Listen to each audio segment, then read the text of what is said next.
యువత విద్యార్థులు డ్రగ్స్ గంజాయి వంటి మత్తు పదార్థాలకు బానిసలు కావద్దని, ఆన్లైన్ గేమ్స్ కు బెట్టింగ్లకు దూరంగా ఉండాలని దుబ్బాక సిఐ శ్రీనివాస్ సూచించారు. సిద్దిపేట జిల్లా దుబ్బాక పోలీస్ సర్కిల్ కార్యాలయంలో నిర్వహించిన మీడియా సమావేశంలో ఆయన మాట్లాడారు. నేటి సమాజంలో మత్తు పదార్థాలకు అలవాటు పడిన కొంతమంది యువకులు విద్యార్థులు వారి జీవితాలను నాశనం చేసుకుంటున్నారని చెప్పారు. ప్రస్తుత సెలవు దినాల్లో విద్యార్థుల నడవడికను ఇంటి వద్ద తల్లిదండ్రులు ఎప్పటికప్పుడు గమనించాలని కోరారు. మైనర్లకు వాహనాలు ఇవ్వడం ద్వారా జరిగే ప్రమాదాలకు వారి తల్లిదండ్రులే బాధ్యత వహించాల్సి వస్తుందన్నారు.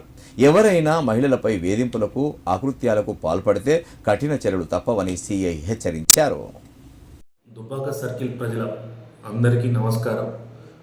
పోలీస్ తరఫున ఒక 3-4 ఇష్యూస్ షేర్ చేసుకోవాలని ఈరోజు మీతో మాట్లాడుతున్నా. ముఖ్యంగా ఈ డ్రగ్స్ అనేది చాలా ఇంపార్టెంట్ ఇష్యూ. అందరూ దృష్టిలో పెట్టుకోవాలి. తమ పిల్లల మీద దృష్టి సారించి ఏం చేస్తారు ఏంటి, దానికి సంబంధించి ఏ సమాచారం ఉన్నా పోలీసుకు తెలియజేయగలరు. రెండోది వచ్చేసి ఈ డీజే బాక్సులు, ఈ మ్యారేజ్లకు సంబంధించి చిన్న చిన్న ఫంక్షన్లకు సంబంధించి డీజే బాక్సులు పెట్టి పెద్ద మొత్తంలో సౌండ్ పెడుతురు. అవి కూడా మాకు నోటీస్కి వచ్చినాయి. ఆ డీజే సంబంధించిన వాళ్ళతో కూడా మేము మీటింగ్ పెట్టి వాళ్ళకు నోటీసులు సర్వ్ చేస్తాం. అటువంటివి కూడా ఏమన్నా ఉంటే ఇమ్మీడియట్గా మా నోటీసుకు తీసుకురాగలరు.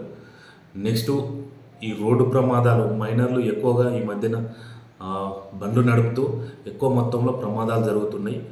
ఆ విషయంలో కూడా ప్రతి ఒక్కరూ సోషల్ రెస్పాన్సిబిలిటీగా బాధ్యత వహించి అటువంటి జరగకుండా నివారిద్దాం.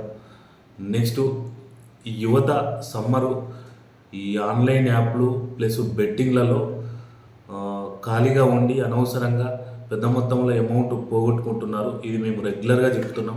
అయినా కూడా ఎక్కడో ఒక్కడ ప్రతిరోజు ఏదో ఒక ప్లేస్లో జరుగుతూనే ఉంది.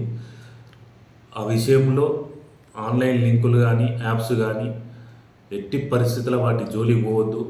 ఆ పిల్లలు ఆ ఫోన్లు 24 hours చూస్తారు. తల్లిదండ్రులు కూడా కొంచెం అది అబ్జర్వ్ చేయాలని కోరుకుంటున్నాం.